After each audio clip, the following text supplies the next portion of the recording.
Welcome back to episode 6. Ooh, that was like a proper intro. It was, well, I mean, it was half a proper intro. I'm trying to be more professional. It's not going to work, mate. You can't No. pull it off. So every time we'll just start the podcast with, all right? All right. All right? Hey, or like, how's it going? I noticed when I was editing, we recorded 2 episodes in one day. And in the second episode, I opened it by saying, how's it going?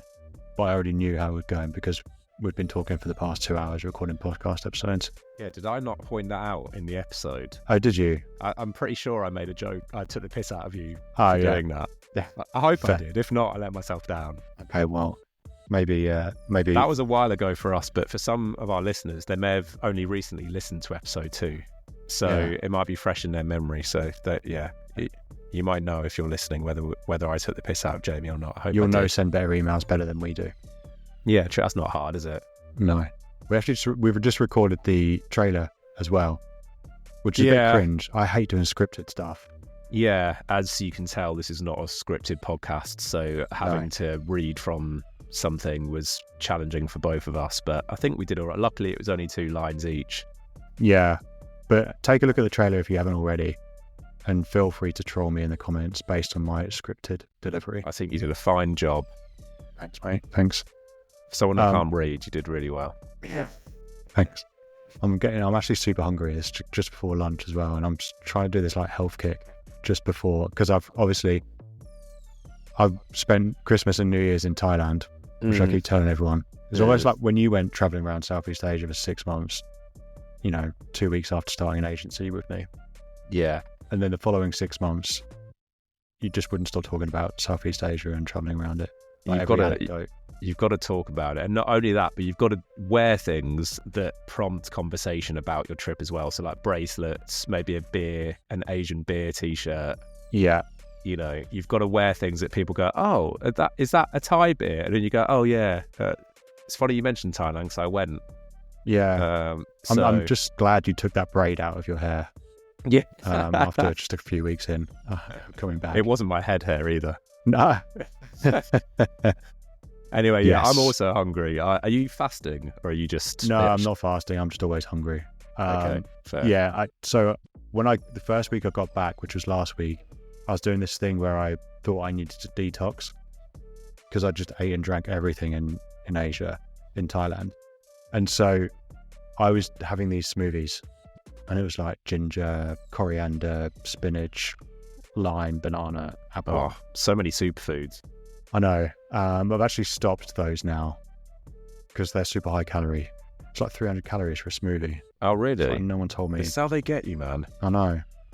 And I'm thanks to your girlfriend, I'm also trying out kefir at the moment as well, if that's how you Okay. pronounce it.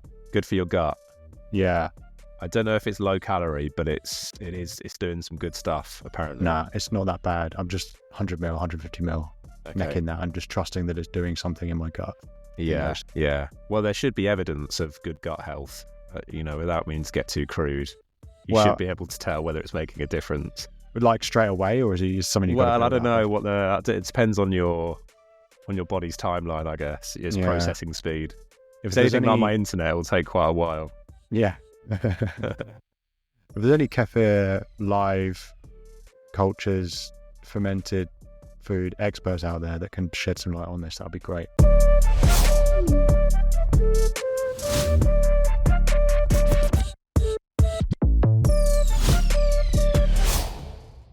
Anyway, episode 6. I think you released a spoiler in the last episode about Yeah, what this is going to be about, so I'm not going to ask you what we're going to talk about today. It's subject lines. yeah, Subject lines is one of those things that is quite a well-covered subject when it comes to email marketing. Right? It's really well covered. I think it's the thing that we get asked about. I say that and send frequency are the two most common questions. yeah, I thought you were going to put yourself in a hole then because you said before in a previous episode that send frequency is the most common question. There you I was go. going to call you out on bullshit, but you rescued yourself. Yeah, few. So subject lines then, I guess what the obvious questions are: what makes a good one? What makes a bad one? What Yeah. impact does having a good or bad subject line have? Which one of those questions do you want to talk about first? I actually want to do quintessentially James thing and not acknowledge any of those questions. I think my internet went for a second, but it seems to be back now. I actually want to do a quintessentially James thing and not come back to any of those questions first and foremost. Because the first thing I want to say, Jamie, is for anyone listening, subject lines are a really easy thing to obsess over because they're super short. They are the first thing that people see. And I think as email users, we all care about subject lines to a certain extent. Even if you're not an email marketer, you might quietly appreciate a good subject line or get pissed off, perhaps not so quietly, by a terrible subject line. So everyone has an opinion on subject lines. They're the public-facing part of email marketing. And I want to stress that just by sending emails, you're already, if you just could do that consistently, you're already winning. You're already in that top 5%. And so, like everything that we talk about on this podcast, try not to obsess about subject lines too much. If you're sending good stuff in your emails, the subject line should be quite a natural and easy process. It shouldn't be something that you spend any longer than 5 or 10 minutes over. And yes, obviously, everyone talks about, everyone has this perception that they're super important. If you have a strong sender reputation, if people know you for sending good stuff, you can get away with murdering your subject lines. Nice. Okay, I like that. I particularly like the part about writing it last. So write your email first, then write your subject line, because then it will seem intuitive what it should be. Yeah. It's definitely one of those things that if you think about too much, the worse it is as well. Yes, definitely. Because there is a science behind subject lines. There is a science that, a lot of the experts will talk about and will be advertised on platforms, websites, whether that's HubSpot, MailChimp, Beehive, MailerLite, Brevo, any of those. They'll all have advice on what subject lines are. And a lot of them now will have live tips as you're writing your subject line that will tell you how good it is. And some of them will have AI tools that will write the subject line for you based on the content of your email. I'm really, what's the word here? I don't believe that those tools are very helpful. Agreed. And that's, sometimes it's easy to just say what is a hipster opinion just to appear hipster. Like some people who like to say email marketing is dead, for example. But actually, I don't think those things are that helpful. I'm a little bit dubious of the advice that you see on those things. But they are based on data. But I do think we can do better. And I do think that there is an approach to subject lines which is less technical and more emotion driven. Yes. And so why don't we talk about first the importance of a subject line, right? Because I will write my email, and this is something I think we spoke about in a previous episode. I'll write my email and I'll write my subject line, and the context of which my subject line is being written is the way where I'm viewing it in the email platform, in the field that says subject line. But the way everyone else views your subject line is within their inbox among dozens, hundreds of other emails. So why in the context of an inbox is the subject line so important? Yeah, I mean, I think it's one of your easiest opportunities to stand out.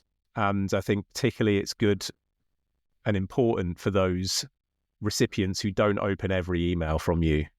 There will be on any email list a demographic of recipients who unconditionally will open every email that you send because they trust you as a sender and they expect that what they get will be worth their time. So they will open your email. Then there will be those who don't open any emails you send for whatever reason. And then there'll be that middle demographic, which I would say probably constitutes the majority, which are those who might open your email depending on what you're saying in the subject line. And when we talk, I mean, we're going to talk in unison in this podcast, Jamie, about why subject lines aren't necessarily the most important thing, but also how they can move the needle. And the instances in which they move the needle most significantly are the instances where they've won over that middle demographic, that demographic who will sometimes, the swing voters of your email list, the ones who will occasionally open your emails, but you have to really win them over to do so. So it's important to stress that really what we want to do as email marketers is increase the size of that first demographic who will open our emails unconditionally. And when we look at the reasons why someone might open an email, we find that actually the sender name is the most important of the 3 public-facing elements of an email that you see before you open it, which is the sender name, the subject line, and the preview text.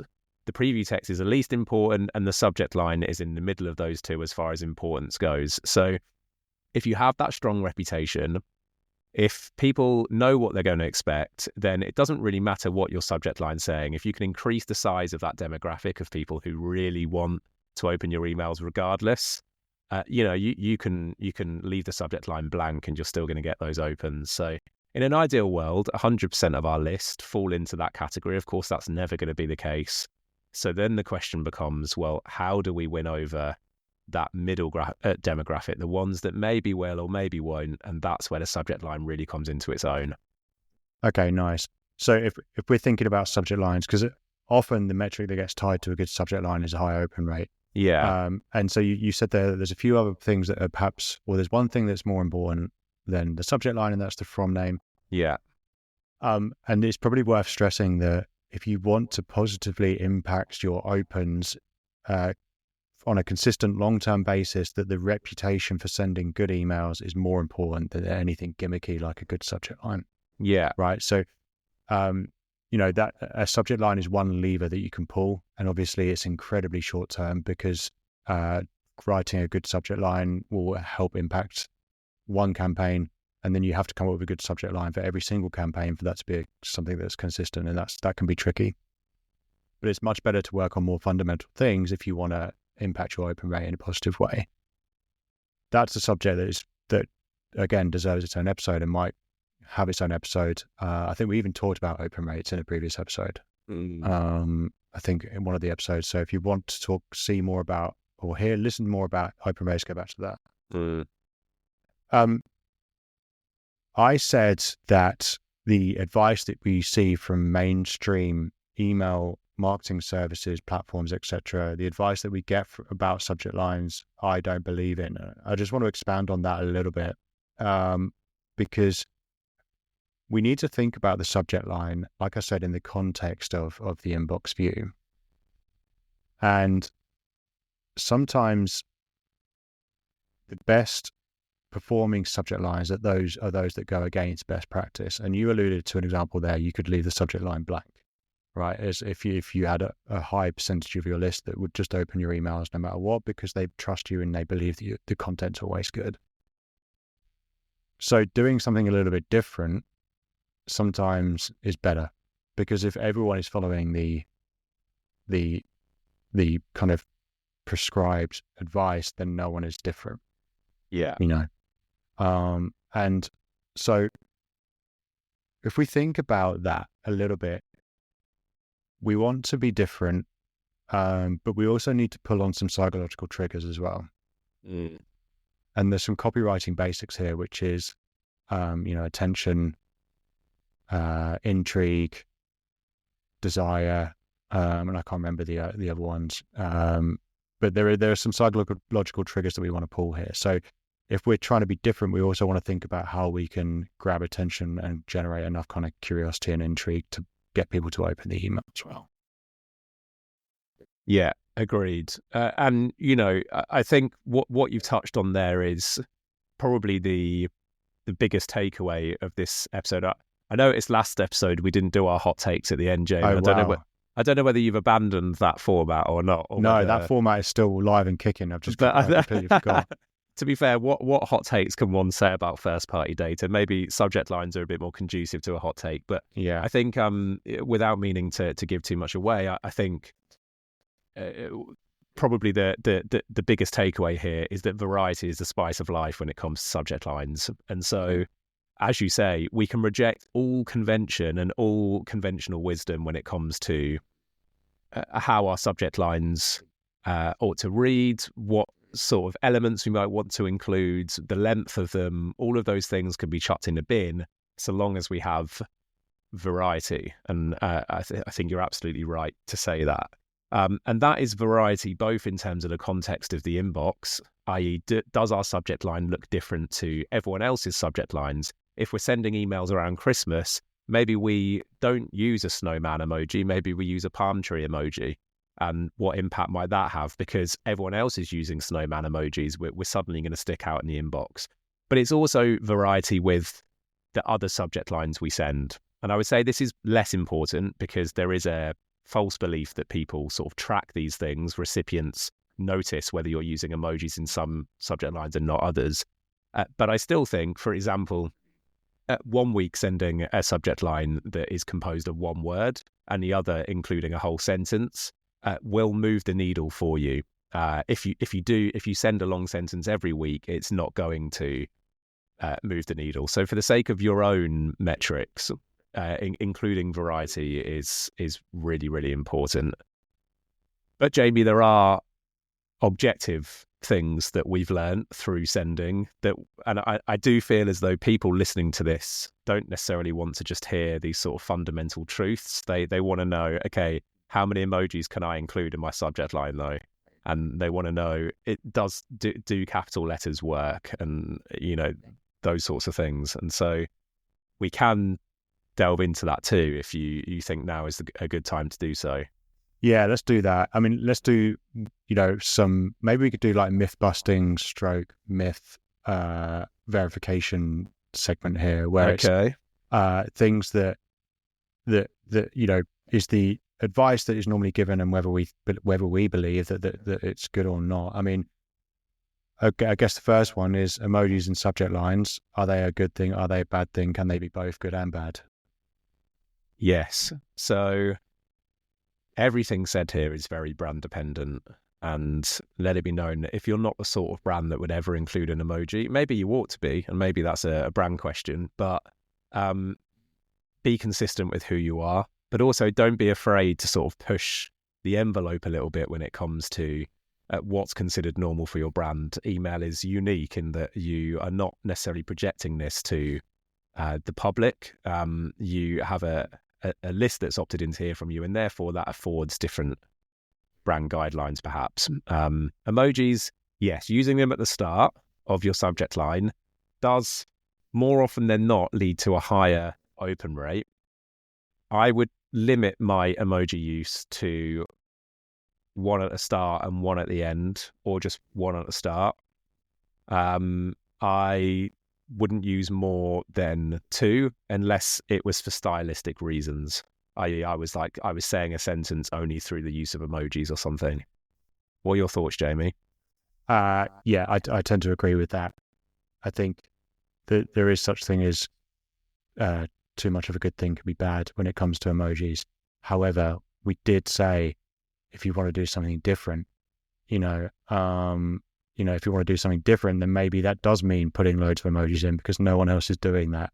So I like how you started that little piece on emojis there with your classic kind of MP caveat statement of it depends.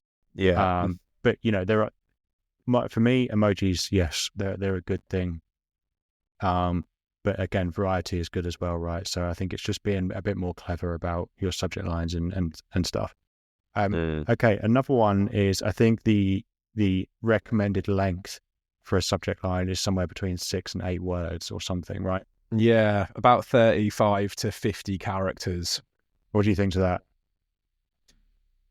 Yeah, I think the reason why that rule exists is because that is what's visible on various devices and email servers. So if you receive an email from Gmail and you see the preview on your phone, it will give you about within that range of subject lines, so that anything beyond that you get the dreaded 3 dots.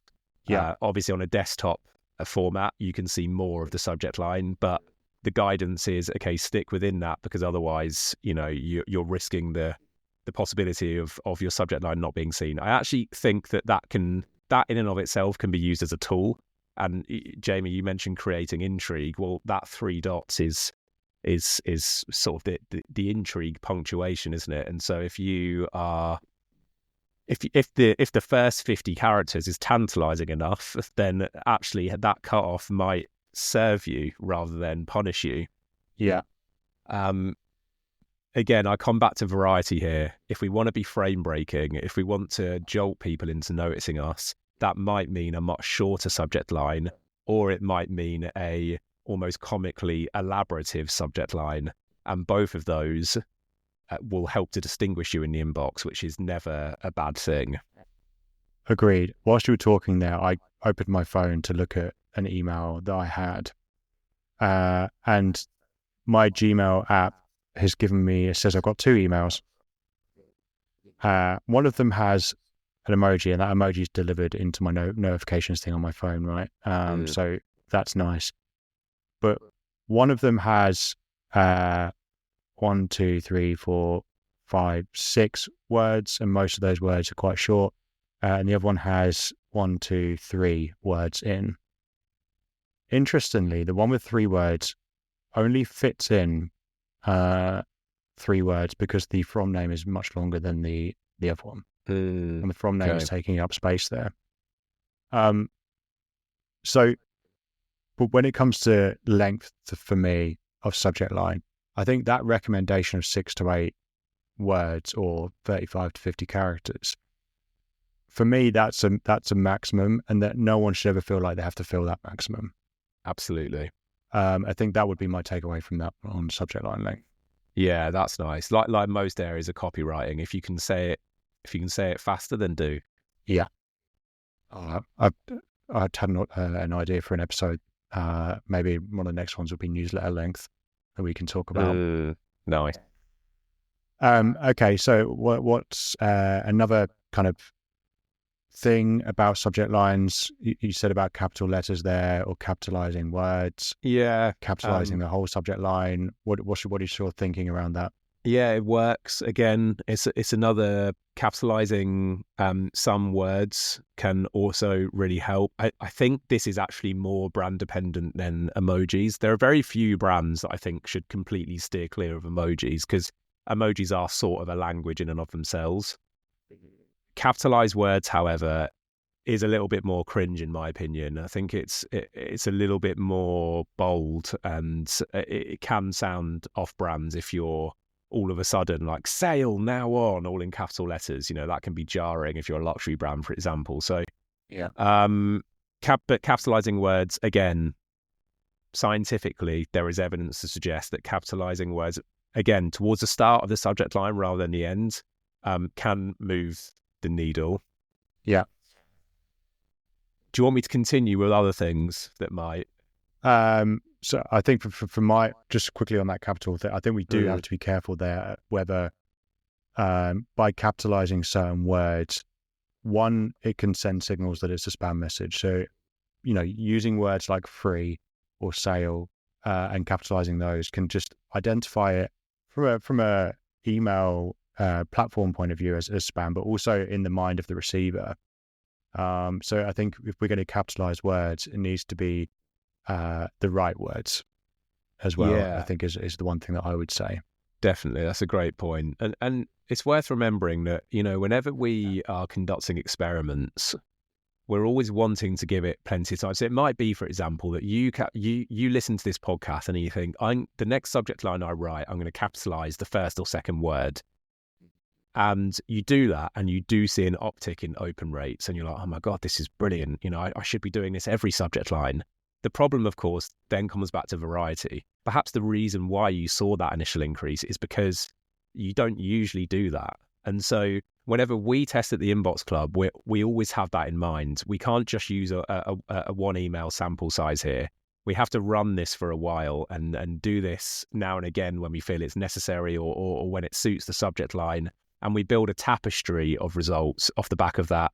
Sometimes this won't be as impactful. And certainly if you're doing it every time you send an email, it's going to quickly lose its impact. So bear that in mind as well.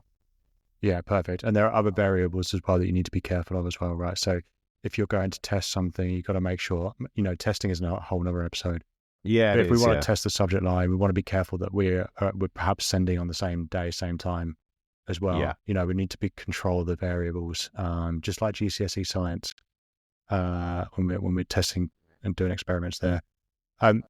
I cut across you, and you were going to expand on some other things, James. No, all good. No, thank you for doing that. No, all I was going to say was I wanted to talk about AI and subject line generation, which, as you said at the start of the episode, is becoming super popular. Yeah, basically every platform will offer it now, sort of native to their platform.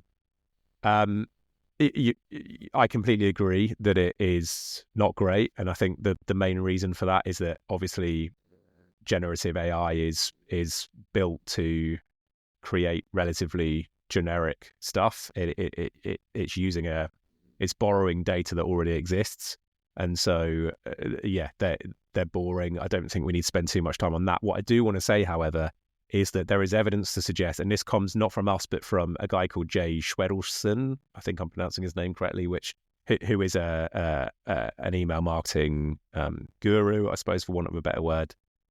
He talks about the idea of using non-AI formats in order to, again, distinguish yourself in the inbox. So what he means by this is writing something that AI would never write, which on the surface sounds quite hard, but the suggestion is to create a subject line that doesn't make grammatical sense. So starting it with the word and or but is one way of doing this. So you might say, for example, and this is why we need better SEO.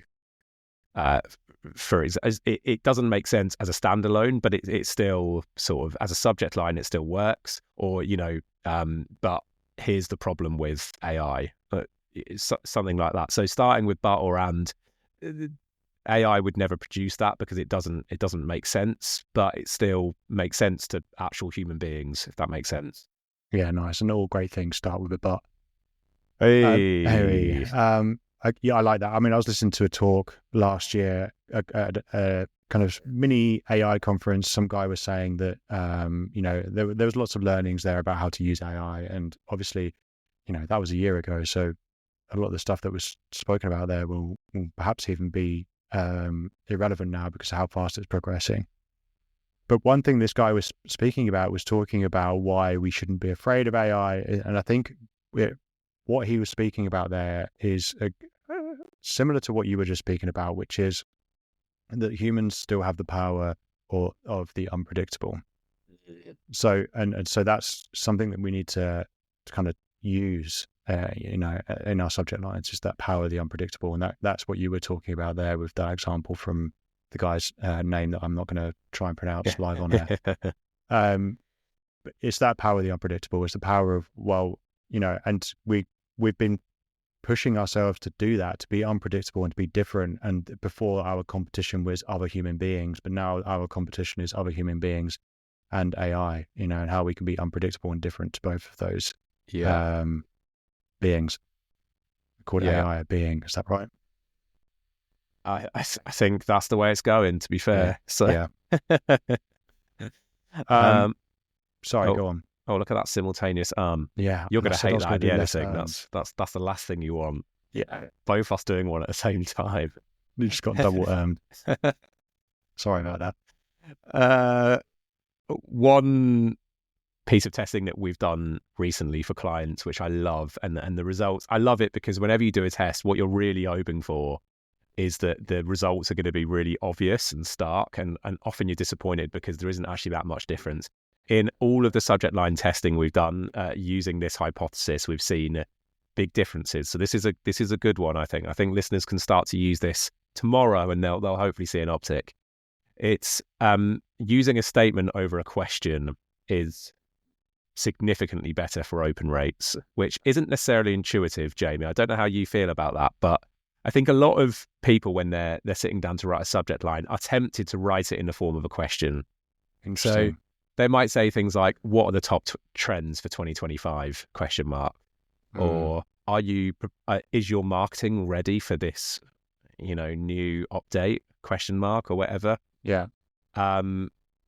The evidence that we've gathered is that you can impact open rates by as much as 30%. And I don't mean your open rate used to be 10% and now it's 40%. I mean, it used to be 18% and now it's 24%, for example. That's good maths. That's good maths. Hold on. Yeah, thanks. That was on the spot maths. You don't want to back yourself into that corner. No, So I you got did. lucky there. I'm not going to do that again. Yeah.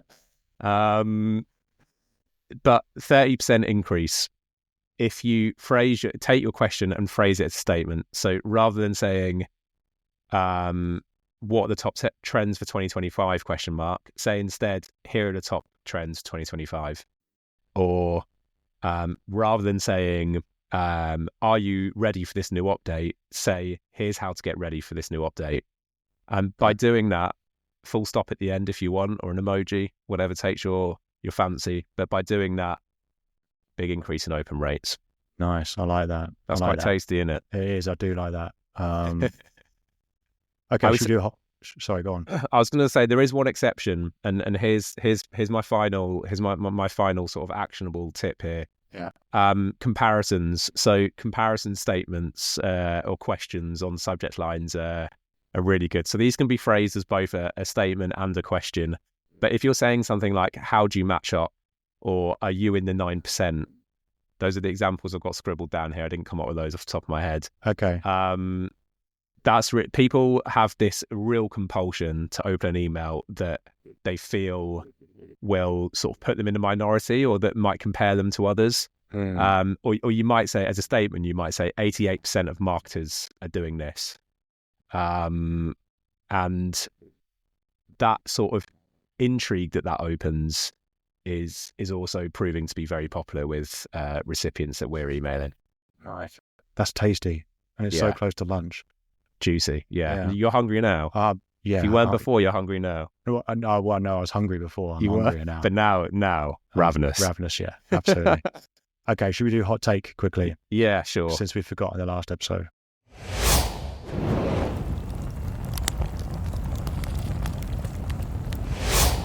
Do you want to go first? Yeah, my hot take is mix it up, have variety in your subject lines, and you'll be doing way better than everyone else.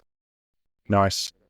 Let's think about my hot take is, I guess, similar to James's. I think try and be different and try and be unpredictable.